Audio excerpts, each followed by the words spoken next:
21वीं सदी में आगे बढ़ते हुए भारत के लिए आज का दिन बहुत महत्वपूर्ण है। बीते 7 वर्षों में देश की स्वास्थ्य सुविधाओं को मजबूत करने का जो अभियान चल रहा है वो आज से एक नए चरण में प्रवेश कर रहा है और ये सामान्य चरण नहीं है, ये असामान्य चरण है। आज एक ऐसे मिशन की शुरुआत हो रही है जिसमें भारत की स्वास्थ्य सुविधाओं में क्रांतिकारी परिवर्तन लाने की बहुत बड़ी ताकत है। साथियों, 3 साल पहले पंडित दीनदयाल उपाध्याय जी की जन्म जयंती के अवसर पर पंडित जी को समर्पित आयुष्मान भारत योजना पूरे देश में लागू हुई थी। मुझे खुशी है कि आज से आयुष्मान भारत डिजिटल मिशन भी पूरे देश में शुरू किया जा रहा है।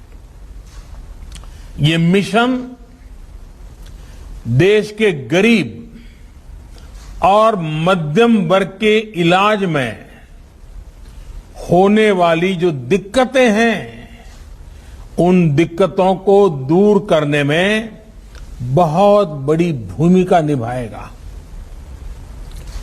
टेक्नोलॉजी के माध्यम से मरीजों को पूरे देश के हजारों अस्पतालों से कनेक्ट करने का जो काम आयुष्मान भारत ने किया है, आज उसे भी विस्तार मिल रहा है, एक मजबूत टेक्नोलॉजी प्लेटफॉर्म मिल रहा है।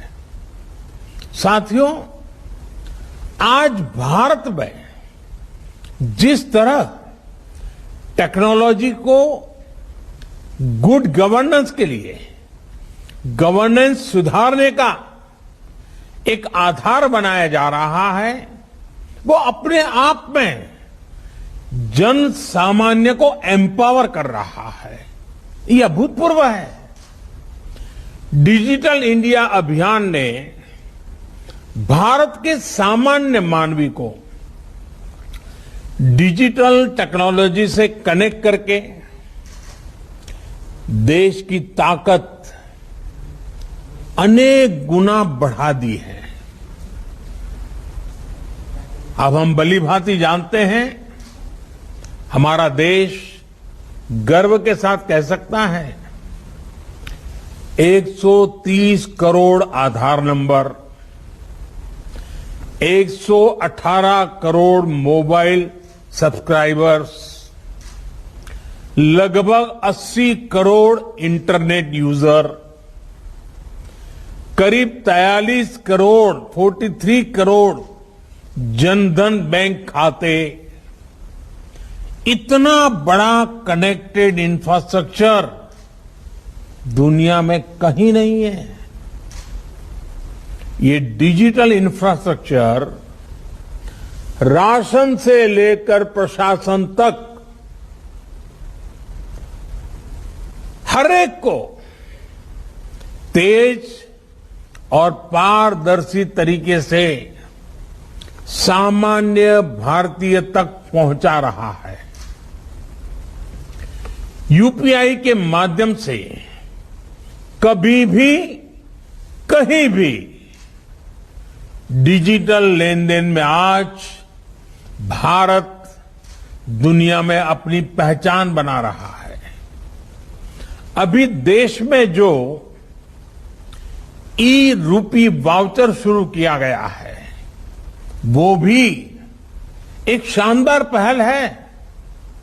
साथियों, भारत के डिजिटल समाधानों ने कोरोना से लड़ाई में भी हर भारतीय को बहुत मदद की है, एक नई ताकत दी है। अब जैसे आरोग्य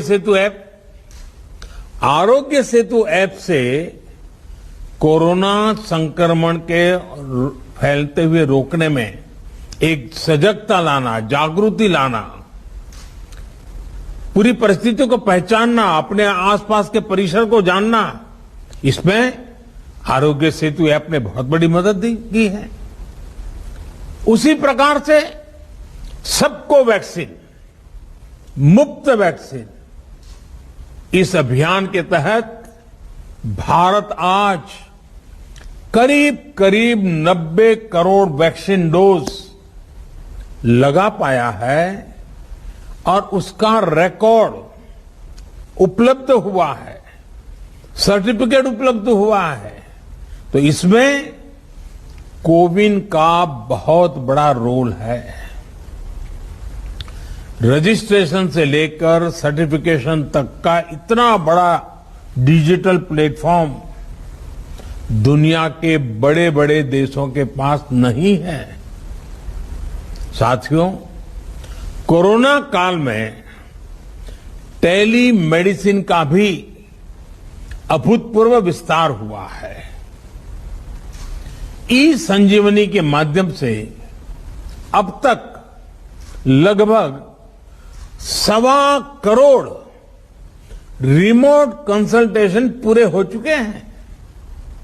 ये सुविधा हर रोज देश के दूर सुदूर में रहने वाले हजारों देशवासियों को घर बैठे ही शहरों के बड़े अस्पतालों के बड़े बड़े डॉक्टरों से कनेक्ट कर रही है। जाने माने डॉक्टरों की सेवा आसान हो सकी है। मैं आज इस अवसर पर देश के सभी डॉक्टरों, नर्सेस और मेडिकल स्टाफ का हृदय से बहुत आभार व्यक्त करना चाहता हूं। चाहे वैक्सीनेशन हो, कोरोना के मरीजों का इलाज हो, उनके प्रयास कोरोना से मुकाबले में देश को बड़ी राहत दे पाए हैं, बहुत बड़ी मदद कर पाए हैं। साथियों, आयुष्मान भारत पीएम जय ने गरीब के जीवन की बहुत बड़ी चिंता दूर की है। अभी तक 2 करोड़ से अधिक देशवासियों ने इस योजना के तहत मुफ्त इलाज की सुविधा का लाभ उठाया है और इसमें भी आधी लाभार्थी हमारी माताएं हैं, हमारी बहनें हैं, हमारी बेटियां हैं। ये अपने आप में सुकून देने वाली बात है, मन को संतोष देने वाली बात है। हम सब जानते हैं हमारे परिवारों की स्थिति। सस्ते इलाज के अभाव में सबसे अधिक तकलीफ देश की माताएं बहनें ही उठाती हैं। घर की चिंता, घर के खर्चों की चिंता, घर के दूसरे लोगों की चिंता में हमारी माताएं बहनें अपने ऊपर होने वाले इलाज के खर्च को हमेशा टालती रहती है, लगातार टालने की कोशिश करती है। वो ऐसा ही कहते हैं, नहीं हाँ ठीक हो जाएगा, नहीं अब ये तो एक दिन का मामला है, नहीं ऐसे ही एक पुड़िया ले लेंगे तो ठीक हो जाएगा। क्योंकि मां का मन है ना, वे दुख झेल लेती है, लेकिन परिवार पर कोई आर्थिक बोझ आने नहीं देती है। साथियों, जिन्होंने आयुष्मान भारत के तहत अभी तक इलाज का लाभ लिया है या फिर जो उपचार करा रहे हैं, उनमें से लाखों ऐसे साथी हैं जो इस योजना से पहले अस्पताल जाने की हिम्मत ही नहीं जुटा पाते थे, टालते रहते थे। वो दर्द सहते थे, जिंदगी की गाड़ी किसी तरह खींचते रहते थे, लेकिन पैसे की कमी की वजह से अस्पताल नहीं जा पाते थे। इस तकलीफ का एहसास ही हमें भीतर तक झकझोर देता है। मैं ऐसे परिवारों से मिला हूं इस कोरोना काल में, और उसके पहले ये आयुष्मान की जब जो लोग सेवाएं लेते थे, कुछ बुजुर्ग ये कहते थे कि मैं इसलिए उपचार नहीं कराता था क्योंकि मैं अपने संतानों पर कोई कर्ज छोड़ करके जाना नहीं चाहता था।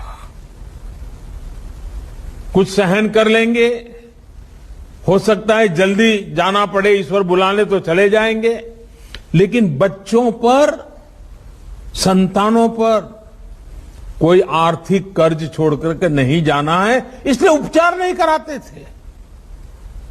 और यहां इस कार्यक्रम में उपस्थित हमसे ज्यादातर ने अपने परिवार में, अपने आसपास ऐसे अनेकों लोगों को देखा होगा। हमसे ज्यादातर लोग इसी तरह की चिंताओं से खुद भी गुजरे हैं। साथियों, अभी तो कोरोना काल है, लेकिन उससे पहले मैं देश में जब भी प्रवास करता था, राज्यों में जाता था, तो मेरा प्रयास रहता था कि आयुष्मान भारत के लाभार्थियों से मैं जरूर मिलूं। मैं उनसे मिलता था, उनसे बातें करता था, उनके दर्द, उनके अनुभव, उनके सुझाव मैं उनसे सीधा लेता था। ये बात वैसे मीडिया में या और सार्वजनिक रूप से ज्यादा चर्चा में नहीं आई, लेकिन मैंने इसको अपना नित्य क्रम बना दिया था। आयुष्मान भारत के सैकड़ों लाभार्थियों से मैं खुद रूबरू मिल चुका हूं, और मैं कैसे भूल सकता हूं उस बूढ़ी मां को जो बरसों तक दर्द सहने के बाद पथरी का ऑपरेशन करा पाई, वो नौजवान जो किडनी की बीमारी से परेशान था, किसी को पैर में तकलीफ, किसी को रीढ़ की हड्डी में तकलीफ, उनके चेहरे मैं कभी भूल नहीं पाता हूं। आज आयुष्मान भारत ऐसे सभी लोगों के लिए बहुत बड़ा संबल बनी है। थोड़ी देर पहले जो फिल्म यहां दिखाई गई, जो कॉफी टेबल बुक लॉन्च की गई, उसमें खास करके उन माताओं बहनों की चर्चा विस्तार से की गई है। बीते 3 सालों में जो हजारों करोड़ रुपए सरकार ने वहन किए हैं, उससे लाखों परिवार गरीबी के कुचक्र में फंसने से बचे हैं। कोई गरीब रहना नहीं चाहता है। कड़ी मेहनत करके गरीबी से बाहर निकलने के लिए हर कोई कोशिश करता है, अवसर तलाशता है। कभी तो लगता है कि हां बस अब कुछ ही समय में गरीबी से बाहर आ जाएगा, और अचानक परिवार में एक बीमारी आ जाए तो सारी मेहनत मिट्टी में मिल जाती है। फिर वो 5-10 साल पीछे उस गरीबी के चक्कर में फंस जाता है। बीमारी पूरे परिवार को गरीबी के कुचक्र से बाहर नहीं आने देती है, और इसलिए आयुष्मान भारत सहित हेल्थ केयर से जुड़े जो भी समाधान सरकार सामने ला रही है, वो देश के वर्तमान और भविष्य में एक बहुत बड़ा निवेश है। भाई और बहनों, आयुष्मान भारत डिजिटल मिशन अस्पतालों में प्रक्रियाओं को सरल बनाने के साथ ही ईज ऑफ लिविंग भी बढ़ाएगा। वर्तमान में अस्पतालों में टेक्नोलॉजी का जो इस्तेमाल होता है, वो फिलहाल सिर्फ एक ही अस्पताल तक या एक ही ग्रुप तक सीमित रहता है। नए अस्पताल या नए शहर में जब मरीज जाता है तो उसको फिर से उसी प्रक्रिया से गुजरना पड़ता है। डिजिटल हेल्थ रिकॉर्ड्स के अभाव में उसको सालों साल से चली आ रही फाइलें लेकर चलना पड़ता है। इमरजेंसी की स्थिति में तो ये भी संभव नहीं होता है। इससे मरीज और डॉक्टर दोनों का बहुत सा समय भी बर्बाद होता है, परेशानी भी ज्यादा होती है और इलाज का खर्च भी बहुत अधिक बढ़ जाता है। हम अक्सर देखते हैं कि बहुत से लोगों के पास अस्पताल जाते समय उनका मेडिकल रिकॉर्ड ही नहीं होता। ऐसे में जो डॉक्टरी जो परामर्श होता है, जांच होती है, वो उसको बिल्कुल जीरो से शुरू करनी पड़ती है, नए सिरे से शुरू करनी पड़ती है। मेडिकल हिस्ट्री का रिकॉर्ड न होने से समय भी ज्यादा लगता है, खर्च भी बढ़ता है और कभी कभी तो उपचार कॉन्ट्राडिक्टरी भी हो जाता है। और हमारे गांव देहात में रहने वाले भाई बहन तो इस वजह से बहुत परेशानी उठाते हैं। इतना ही नहीं, डॉक्टरों की कभी अखबार में एडवर्टाइजमेंट तो होती नहीं है। कानों कान बात पहुंचती है कि फलाने डॉक्टर अच्छे हैं, मैं गया था तो अच्छा हुआ। अब इसके कारण डॉक्टरों की जानकारी हर किसी के पास पहुंचेगी भी, हाँ कौन ऐसे बड़े बड़े डॉक्टर हैं, कौन इस विषय के जानकार है, किसके पास पहुंचना चाहिए, नजदीक में कौन है, जल्दी कहां पहुंच सकते हैं, सारी सुविधाएं। और आप जानते हैं, और मैं और एक बात कहना चाहूंगा, इन सभी नागरिकों को इस तरह की परेशानी से मुक्ति दिलाने में आयुष्मान भारत डिजिटल मिशन बड़ी भूमिका निभाएगा। साथियों, आयुष्मान भारत डिजिटल मिशन अब पूरे देश के अस्पतालों के डिजिटल हेल्थ सॉल्यूशंस को एक दूसरे से कनेक्ट करेगा। इसके तहत देशवासियों को अब एक डिजिटल हेल्थ आईडी मिलेगी।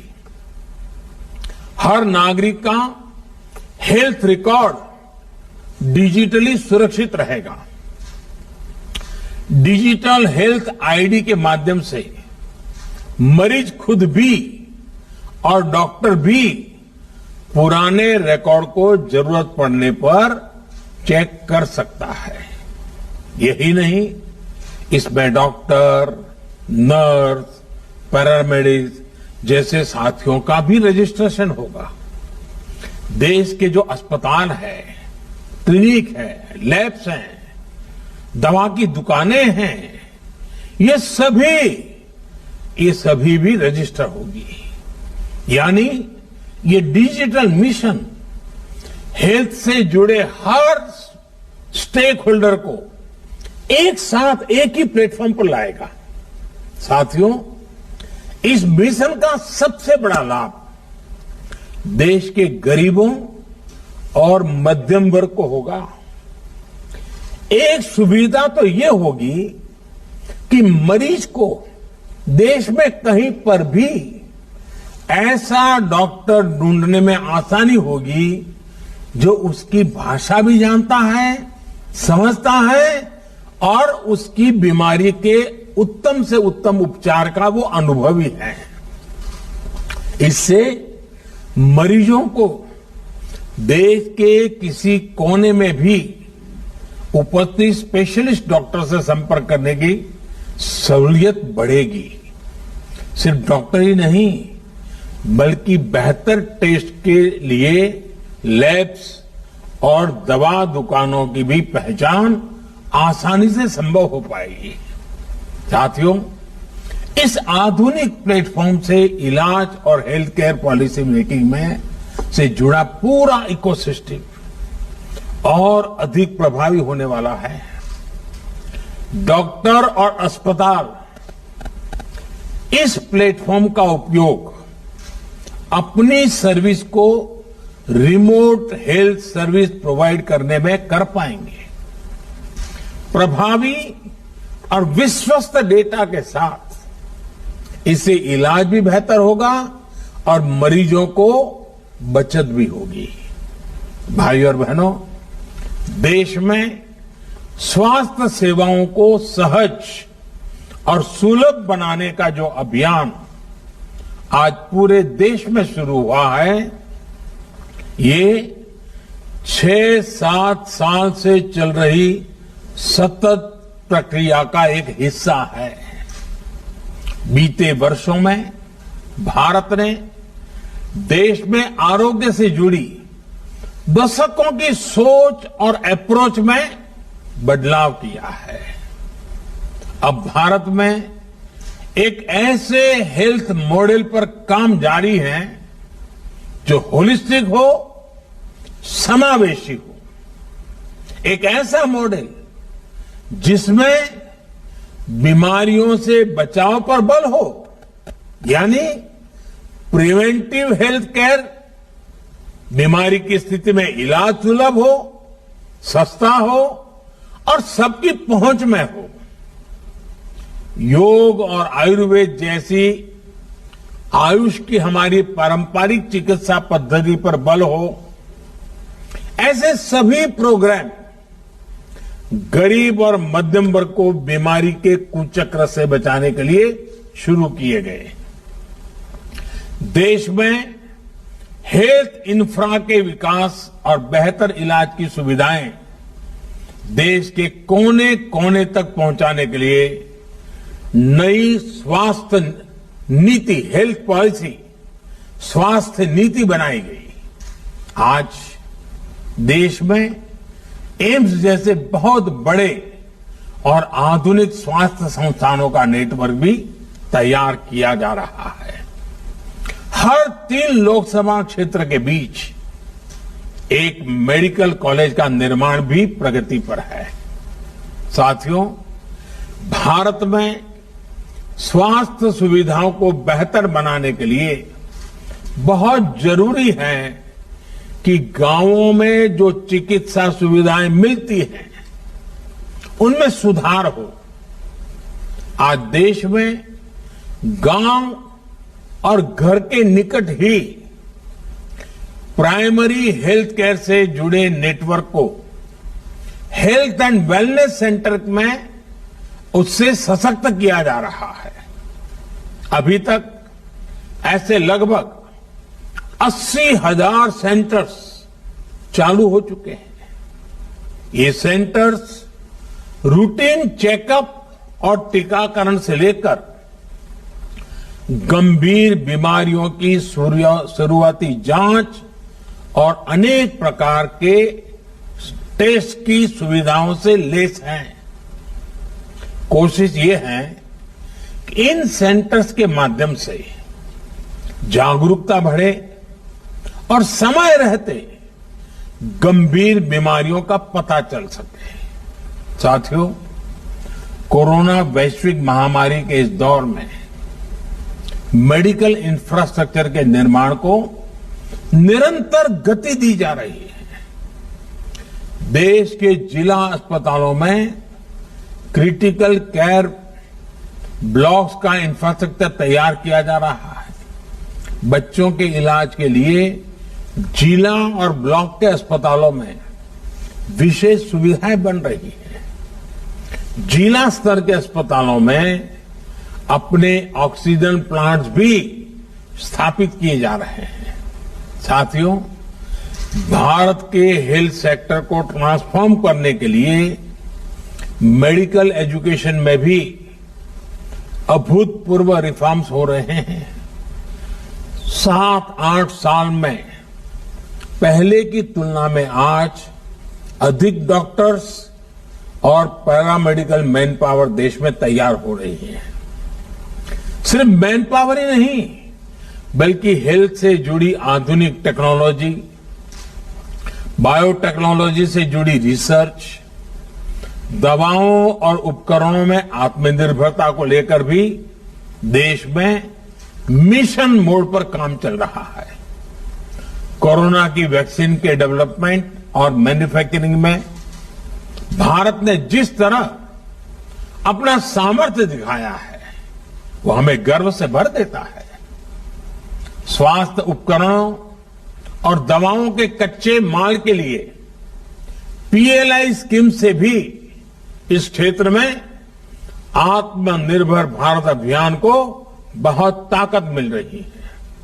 साथियों, बेहतर मेडिकल सिस्टम के साथ ही ये भी जरूरी है कि गरीब और मध्यम वर्ग का दवाओं पर कम से कम खर्च हो।